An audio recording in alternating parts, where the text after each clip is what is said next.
Ah! Is this a rift in reality? She lost power? What was that?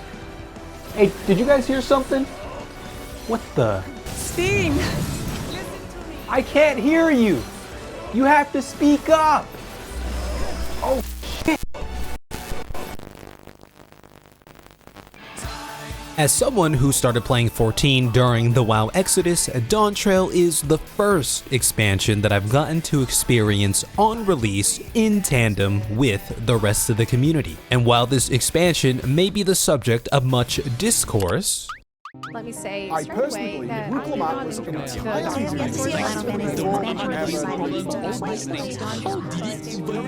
How did Yoshi P and team allow this to happen?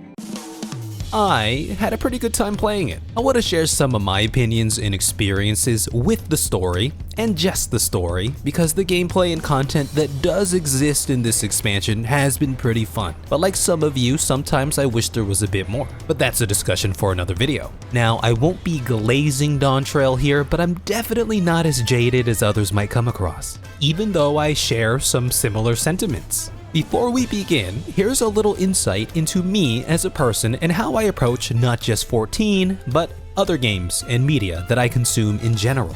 I'm a pretty positive person. It takes a lot for me to get angry or really hate something, because if that was the case, I wouldn't be spending my time doing the thing that is bringing me such anguish, especially when it's an optional thing like a video game. But I get it. You love this game. I love this game. We're invested. I've only been playing for 3 to 4 years. You may have been playing for a longer period of time. We want to see this game improve. We want it to be better, and the only way to do that is by voicing our opinions and having discussions like this. But don't let it control you. Don't let it ruin your day. I have so much suspension of disbelief when it comes to Final Fantasy XIV. I think that's just something that's gonna have to happen when it comes to engaging with a long, epic saga in MMO form, an MMO that's never really supposed to end. It's like me and Star Wars. Did the new trilogy kind of suck ass? Yeah, it did. Oh my god. He's about to have his hero moment. Hey, do you want some?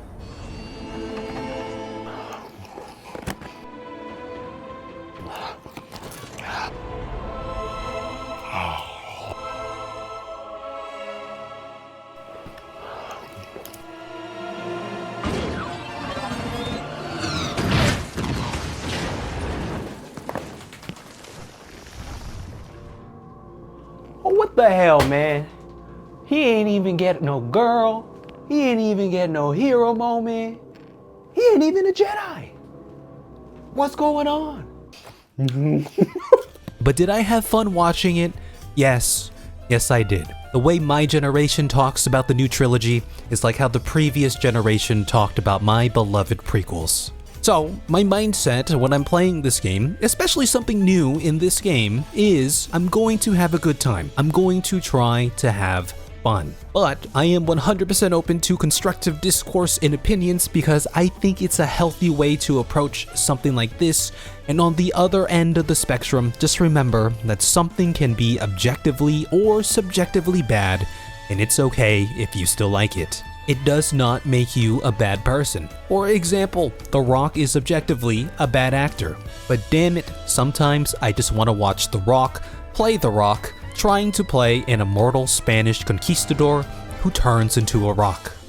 We've come full circle now, like a round stone, you know, guys? Just a really circular boulder. You know what, Emily Blunt?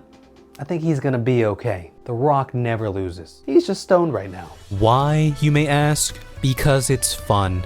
So we'll talk about the things I liked about the Dawntrail story and throw in some critique here and there.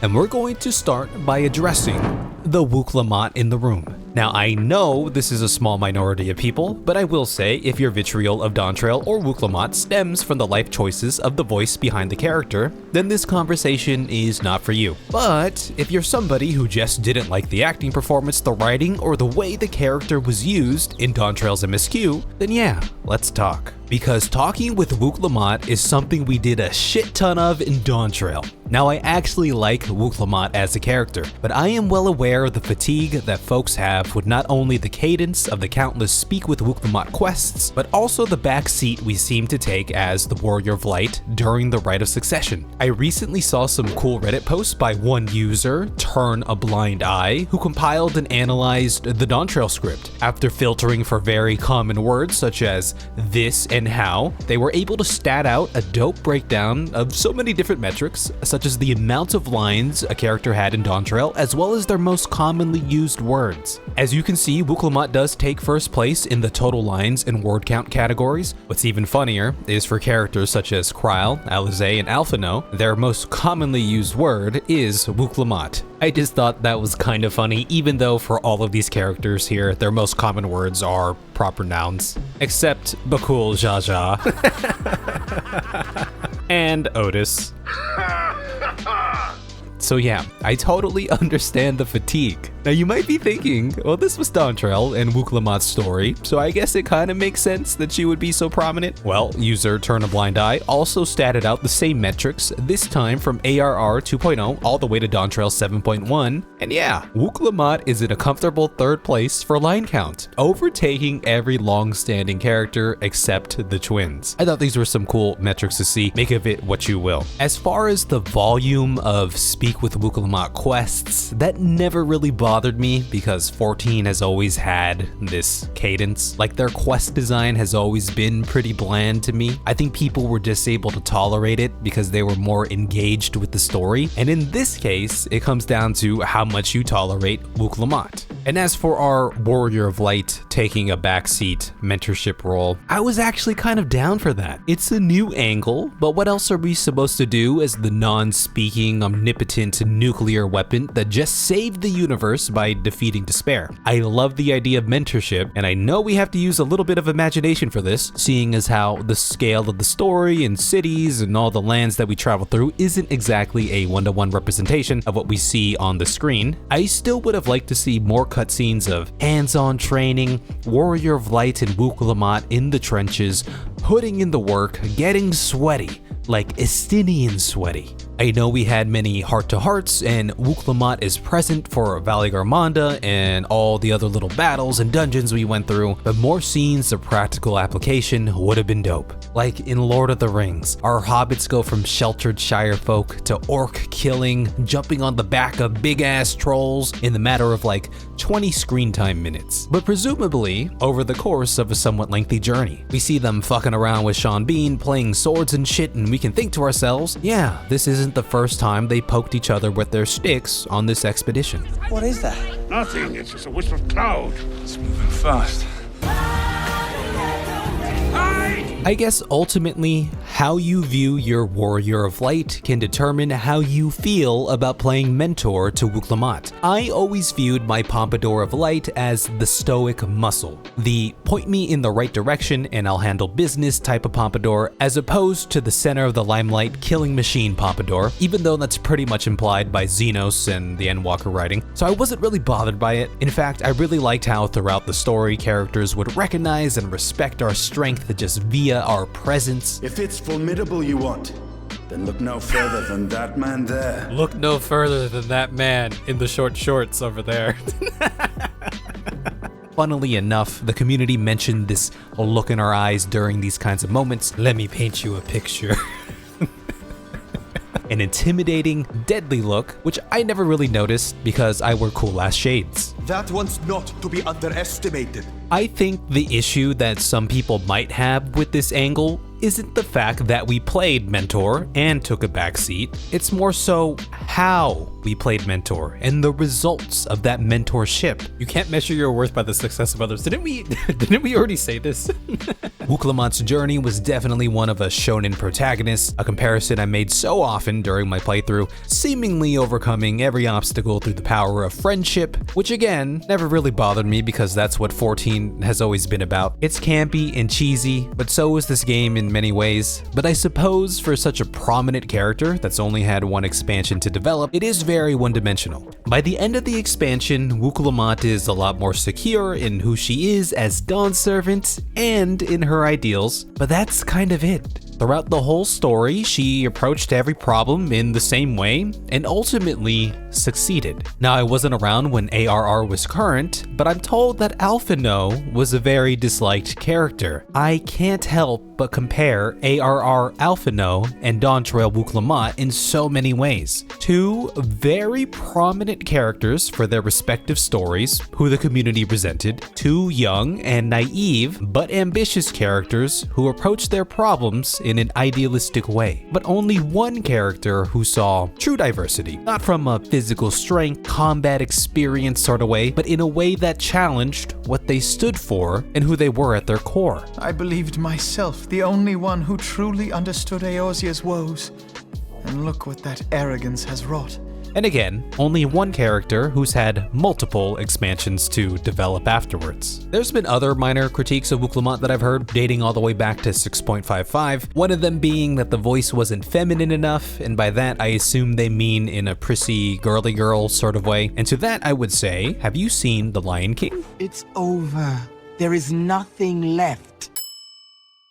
I've also heard people criticize the accent, but as a denizen of the Bay Area, I can't say that it sounded strange to me at all. I think the important thing is, when it comes to these expectations and how we perceive this story and characters and how they're represented, is to keep in mind that just because we haven't personally experienced what seems strange or out of place to us, it doesn't mean that it doesn't exist. Now, as far as the voice acting performance, clearly there was some sort of discrepancy in the production of the Dawntrail voices as a whole, evident by the actual audio quality of Y'shtola's voice.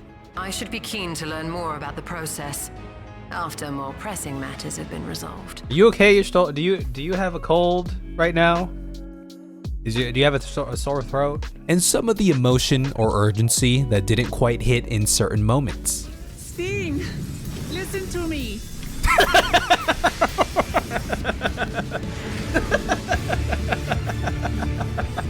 That the energy that Wuk Lamat has in this recording, it's the same energy the Warrior of Light brings whenever something bad is happening and we're kind of just watching. We're kind of just like, oh no. Fun fact, by the time I got to this part in the story, the new re-recorded lines had just been patched in, and I thought they were pretty damn good. She's losing control of the power. The power! The reverse pompadour. Listen to me. Oh, damn! We get so much of the goofy Wuk Lamat throughout the story, which I think Senna is fantastic with, but I definitely thought the VA shined in some of these more emotional moments, some of them with the re-record. By the way, this topic kind of spurred me on to check out some of the other VA performances in other languages, and the German VA went hard as fuck here. Listen to this.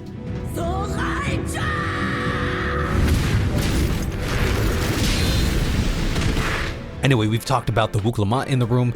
Let's get into the nitty gritty. Let's talk about some of the story beats. Now, I think everything we just discussed about Wuk Lamat can be applied to Dawntrail as a whole in broad strokes. I will say that in my opinion, no matter how good or bad Dawntrail ended up being, it was never going to satisfy or reach the heights of our imaginations or post-Endwalker Final Fantasy XIV. I think just the nature of following the culmination of a long story arc, the literal peak and conclusion of a decade's worth of narrative, a journey that by all rights could have ended, laid to rest, and would have been a satisfactory finish, this expansion was in a way set up for failure. I view Dawntrail as something akin to A Realm Reborn, and while I can and will judge it as it stands alone, I realize that its current legacy may not reflect its future nostalgia, 10 years down the road, standing not alone, but amongst the other expansions that make up the next, hopefully beloved, arc of Final Fantasy XIV. Now, I loved the idea of a vacation, and the setup to Dawntrail was so exciting. I think the Rite of Succession played out pretty much how I expected it to play out. We get introduced to our list of claimants, each with their own strengths and something to learn as they follow Galul Jaja's footsteps. Wuk Lamat shares all the ideals of her father, but lacks the worldly experience. Ona is smart,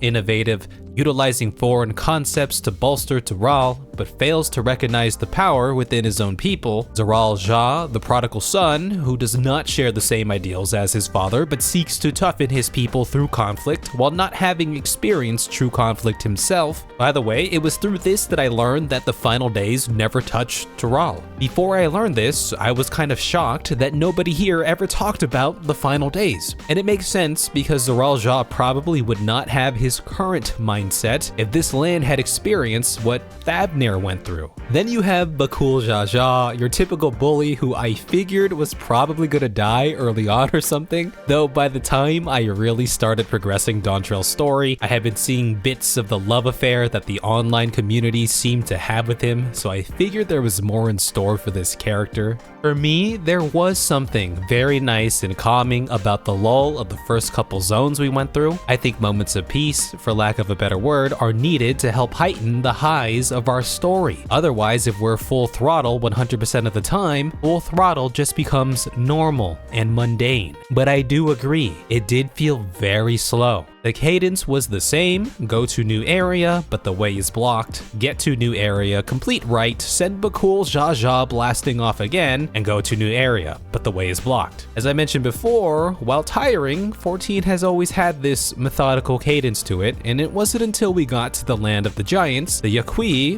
when the story really picked up for me. But there were a lot of moments that I loved. I liked the idea behind the Rite of Succession as a whole, the fact that Golul Jaja reserved the right to withhold leadership from any claimant, and that simply winning the Rite wasn't the main goal. This is the shonen anime aspect of the story that I enjoyed so much. Retracing Golul Jaja's footsteps and seeing how his journey impacted the people that we are currently meeting gave me such strong One Piece vibes. Not only in just finding the One Piece, aka the Golden City, but in seeing Luffy, aka Wuk Lamat, piece together the legacy of her father, aka Gold Roger, or Shanks perhaps, even in this case. Other dope moments include seeing Zoral Ja just being a badass in so many scenes. I'm also a sucker for redemption stories. The Baby Jar arc was definitely a standout for me in the first half of Dawntrail. I really liked that we did get a deeper look into Bakul Jaja's character and his people's history. This is one of 14's strengths, in my opinion, giving us antagonists with an edge, something that drives them, that we as players can possibly relate to, humanizing them. I loved seeing Estidian living his best life,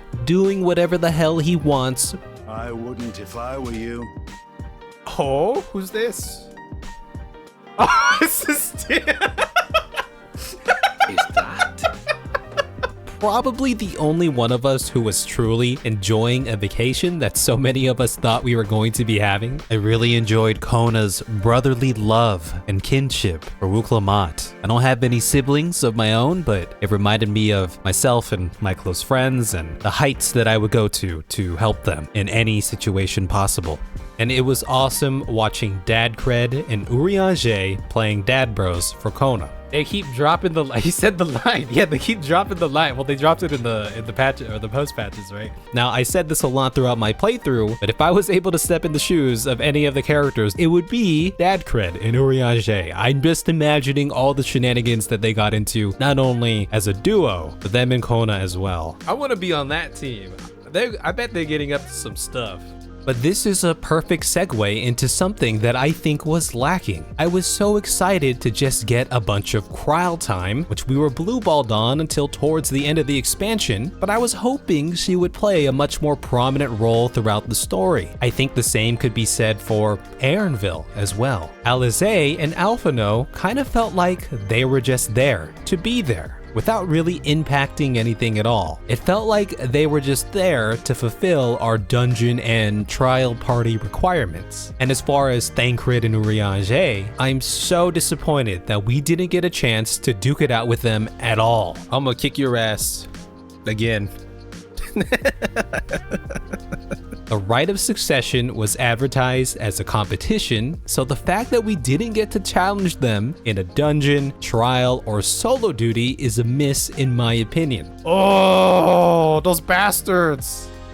See, I told you we gotta kill them. Like, imagine how fun that would have been, because the combat, even the solo duties, were so awesome in Dawntrail. Now, ultimately, I see why this wasn't the case, because Kona very much paralleled the second head to Wuk Lamat's resolve, so ironically, I guess they weren't ever going to come to a head, but I think the story would have been a bit spicier if there was some actual friendly competition there. The community pointed me to a prime example of this. During the Tyrrell's Best Chef trial, our party gets the perfect team up with Kona's group, effectively robbing us of any divisiveness or tension in what was supposed to be a competition. There are a couple of other things I could nitpick. The fact that Bakul Jaja releasing Valigarmanda, to me, was the equivalent of domestic terrorism, but yet nobody really batted an eye was interesting. And on the topic of Valigarmanda, I've heard that our clash with the weakened Dural Vidral left a somewhat empty taste in some players' mouths, but I think regardless of Valigarmanda's state, it was always just gonna be a level 93 trial in people's eyes, and the fight was fun regardless. I was also so happy to get some backstory into Wuk Lamat's parentage. I understand why the meeting and conclusion with her father was so brief, because it was symbolic of Wuk Lamat shedding her past and committing to her present self as future Dawn Servant, but part of me just wanted a bit more there.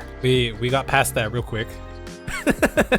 Overall, while the pacing of the Rite of Succession was a bit lackluster, I enjoyed my time. Then everything changed when the Fire Nation attacked. Oh, let's go, baby! Invasion! Star Wars invasion!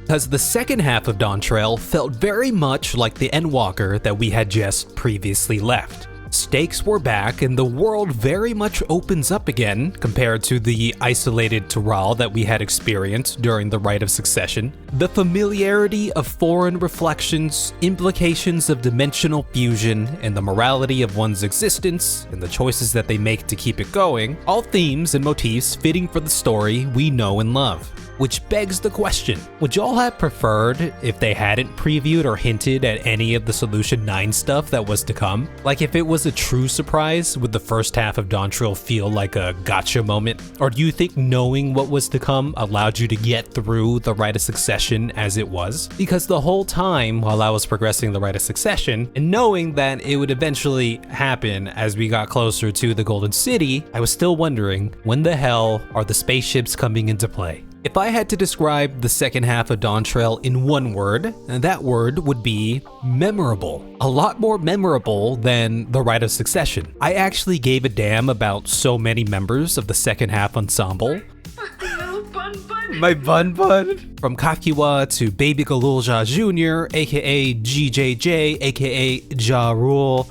Dude, wait, new favorite character. Mini Galulja. To Otis and Sphene. Oh no, Otis. Still better than, this is way better than the Dwayne Wade statue though. I see everything went according to plan. Are you evil? Great performances across the board. Right off the bat, Bakul Jaja's redemption arc continues and I'm all for it. The only thing I wish for to complete this cycle was a taco scene in the final credits. It doesn't seem like we're getting that because he's here. If he's here, we can't have tacos over there. The Galul Jaja vs Saralja, father vs son fight scene was so dope, but another instance of the Warrior of Light kind of just watching in awe. If you have time to talk, you have time to slash, do it!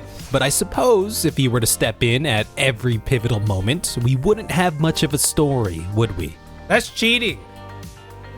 You cheated. I haven't talked very much about Galul Jaja, but just know that I really enjoyed the character and thought the VA performance was great. I actually had a moment earlier on in the story where I discussed the possibility of the Head of Reason being dead the whole time. What if he's dead? But I was holding out hope for the scenario that the Head of Reason was actually asleep and him in his cool hat would wake up at some epic moment in the story to destroy somebody. The theme of parentage continues. I loved the flashback of the Lalas coming out of the portal with the baby, the callback to Shadowbringers from deep in our cups, a trolley arc to sober train arc. Oh, it's the trolley arc again!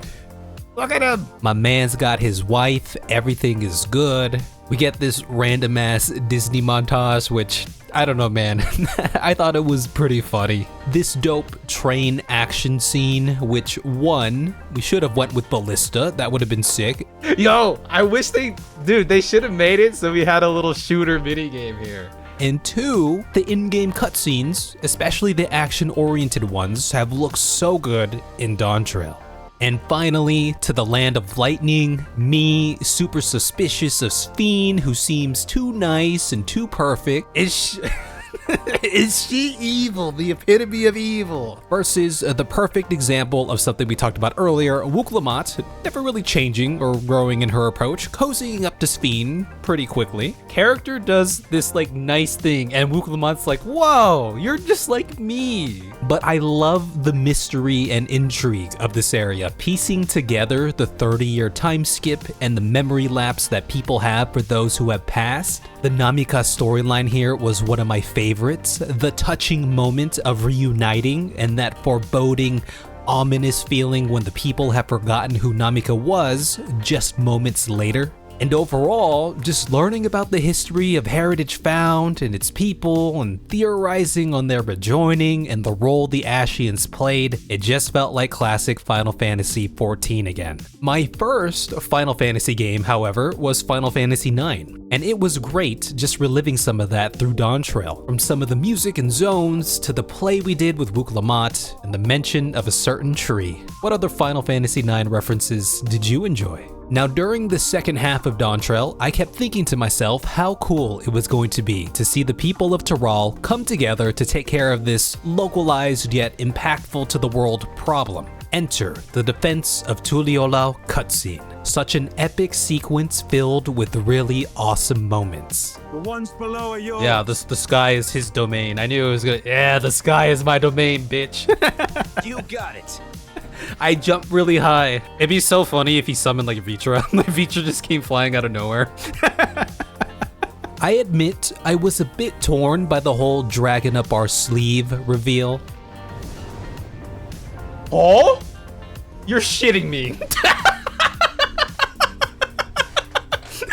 Now, I realize that the strength of a nation and its people is but one aspect of power, and their ability to forge alliances and work with others equal in its own right. But we spent the whole first half of Dawntrail meeting all these different groups and hammering home the idea that togetherness makes the strength of a nation. The Vritra reveal was fun, and I have to use a bit of imagination here because clearly there would be contributions behind the scenes, but I would have loved to see the Pelu Pelu, the Hanu, the Moblins, etc. get more representation, more screen time in combative or non-combative roles during such a pivotal sequence. Alas, perhaps this nitpicking would be all for naught anyways, as our scions would be there to clean up any mess. I'm kind of skipping ahead here to our confrontation with Zoral Ja. While his finale was a beautiful moment, there's just something about his character arc as a whole that didn't quite land for me. I understand it and I get why. The signs are present and there's a lot for us to infer, but for a character who is so stoic and goes from seemingly bothered by the Rite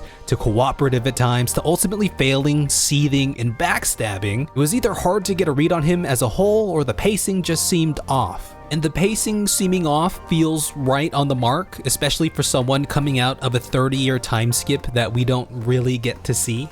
But maybe that's the whole crux of the character. I think Zoral Ja and Bakul Jaja are archetypal of, if not ourselves, people we see and probably know in our daily lives. Both burdened by expectations and, for lack of a better phrase, what seems like the weight of the world to them. One who hides it well and for the outside comes across as put together, the other who copes with it by lashing out at others. Both suffering from the same or similar illness while showing different symptoms that ultimately resolve in different ways. A broken Bakul Jaja unburdens himself by laying it all out on the line, eventually finding forgiveness and redemption. A broken Zoral Ja has, in his mind, nobody to turn to, and still burdened, seeks to solve his issues in the only way he knows how. I think the core of the idea is there, and it's powerful and beautiful, but there's just something about the way it was presented that seemed lacking to me. Living Memory is a zone that I adore, and not just because it looks dope.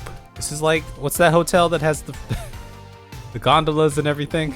At the Bellagio? but the idea behind it, of shutting it down and permanently ending what's left of the very existence of these people, their memories, was painted in such an interesting way. It was very Matrix-like in a sense, and I loved how the way the people of Alexandria honored their duly departed very much paralleled or completely contradicted the Yaqui. I loved comparing the two. The whole idea of preservation, a people so overwhelmed by death that they found a means to eliminate death altogether, very much resembling a world that one of Medion's sisters may have found on their travels. How did you feel about shutting down living memory? I had no qualms about it, aside the fact that they were just memories in a perfect simulation, and the implications of global extinction. A lot of the denizens seemed so self-aware of their current situation, at peace in a way, which made the whole idea of shutting it down that much more digestible. For me, the whole point of this zone was finding peace and closure. There was a lot of cool things that happened in living memory.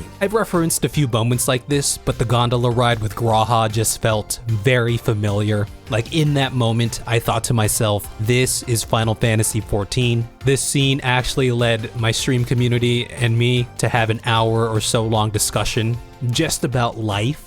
This isn't the first time it's happened, and I imagine it won't be the last, but I appreciate how moments of the story can help facilitate conversations like that. It takes a lot for me to get overly emotional when it comes to TV, movies, and games, but if there's one thing that will pull on my heartstrings, it's parental figures and the bonds they have with their children. I'm talking like Prince Zuko and Uncle Iroh, or Will Smith and Uncle Phil. Dawntrail is full of that, and Living Memory has tons of it. The Namika scene was beautiful, and so was Otis, the guardian of Alexandria, finding peace. Finally, we get some closure for Krile. Some goofy moments dispersed in between, but heartfelt nonetheless.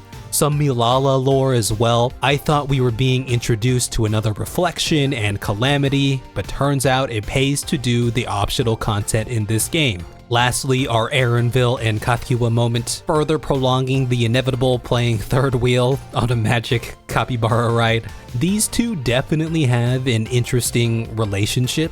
While there is a mother-son dynamic between them, it's evident that throughout his whole life, Aaronville has also had a student-mentor type of relationship with her as well, that kind of obfuscates the criticalness of certain situations.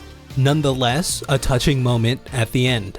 Dawntrail, an expansion about parents and children and legacy that I think I just appreciate more at this point in my life. Now, I thought the Sphene plotline as a whole was pretty interesting, seemingly struggling between her duty as ordained by the program to protect her people, living up to the memory of the Sphene of old, and Sphene's true essence. In this case, it was Wuk Lamat's perseverance that was finally able to reach the true Sphene. Clearly, there's a lot that could still be touched upon, but I think I got a lot of the core ideas that I wanted to speak about out and in the open. I'd love to know some of your favorite moments, as well as areas that you think can be improved upon. Are you excited for anything in the future? Because I truly am. I'm just gonna let Y'shtola play around with the key for a bit, but I can see this journey going in so many ways because the possibilities with this technology are endless. Pun intended.